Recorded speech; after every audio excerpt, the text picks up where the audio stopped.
Deep in the bustling city, where skyscrapers touched the clouds and the streets hummed with endless energy, lived a small, orange cat named Oscar.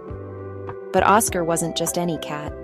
He walked on two legs, wore a cool brown jacket and jeans, and had a permanent scowl that could curdle milk. He was, without a doubt, the grumpiest creature in the entire city. Oscar spent his days wandering the sidewalks, arms perpetually crossed, muttering about loud pigeons, overly cheerful ice cream truck jingles, and the sheer audacity of sunshine. He'd glare at storefronts, hiss at giggling children, and even once tried to convince a lamppost it was standing in his light. One blustery afternoon, as Oscar was perfecting his disgusted sigh while watching a particularly bubbly street performer, he heard a small whimper.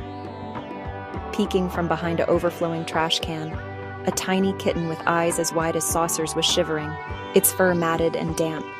It looked utterly lost and terrified. Honestly, another problem I have to witness. He started to walk away, but then he heard another whimper, even softer this time. He stopped. He felt a strange, unfamiliar tug in his chest. It wasn't indigestion, he was sure. He slowly turned back, his scowl slightly less severe. What's all this fuss about? Tiny meow. Oscar sighed dramatically. Fine. He gingerly picked up the shivering kitten. It was so small, so fragile. He looked around. No mother cat, no owner. Just a cold, busy street. He tried to put the kitten down, but it clung to his jacket, its tiny claws barely piercing the fabric.